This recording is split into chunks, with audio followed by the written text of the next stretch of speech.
స్వామియే శరణమయ్యప్ప. ముందుగా శ్రీ మహాగణపతి దేవతోభ్య నమః. వాస్తవానికి అయ్యప్ప స్వామి మాలధారణ వేసుకుని తొలిసారిగా ఉన్నటువంటి వ్యక్తి ఇంట్లో చాలా ఒక విశేషమైనటువంటి ఒక కార్యక్రమాలు చేస్తుంటారు. ఉదయాన తెల్లజామునే పూజలు, జపాలు, భజన కార్యక్రమం చేస్తారు. దాంట్లో మహిళలకు ఒక ప్రత్యేకమైనటువంటి పాత్ర. వాళ్ళే ముందు దేవత స్వరూపులు. ఇంటికి మహాలక్ష్మి ఎవరు? మహిళలు మాత్రమే. ఇంటి దీపాలు వెలిగించేది ఎవరు?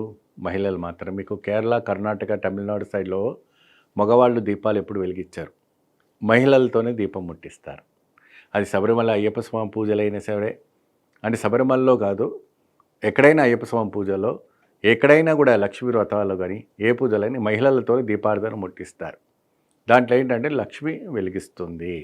ఎప్పుడైనా కూడా చూడండి, కళ్యాణం చేసుకుని వచ్చిన తర్వాత కూడా ఆ ఒక స్త్రీ దీపం ముట్టిస్తుంది, ఇంట్లో ఐశ్వర్య ప్రాప్తం కలుగుతుంది అని చెప్పి. కాబట్టి అందుకని ఆ రకంగా చేయటం అనేది జరుగుతుంది.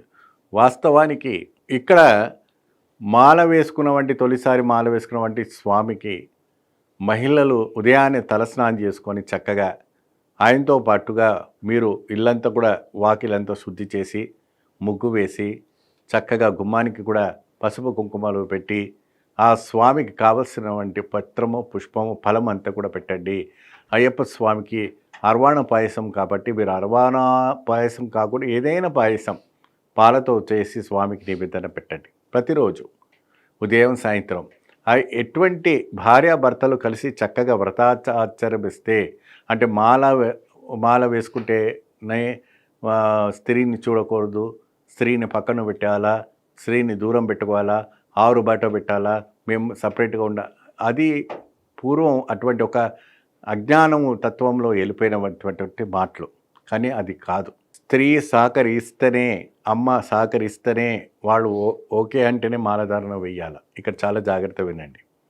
భార్య అనుగ్రహిస్తేనే మాల వేసుకోండి, అమ్మ అనుగ్రహిస్తేనే మాల వేసుకోవాలి. లేదంటే అయ్యప్ప స్వామి యాక్సెప్ట్ చేయరు. ఈ పూజ, ఈ నియమాలు చాలా అవసరం. ఇది చాలా సత్యం, పరమ సత్యం ఇది.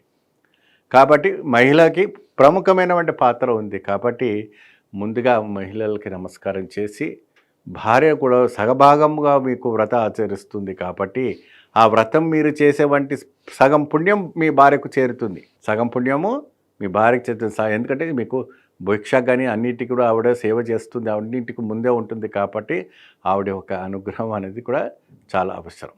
ఈ రకంగా మీరు చేయటం వల్ల అద్భుతమైనటువంటి ఫలితం లభిస్తుంది. స్వామియే శరణమయ్యప్ప.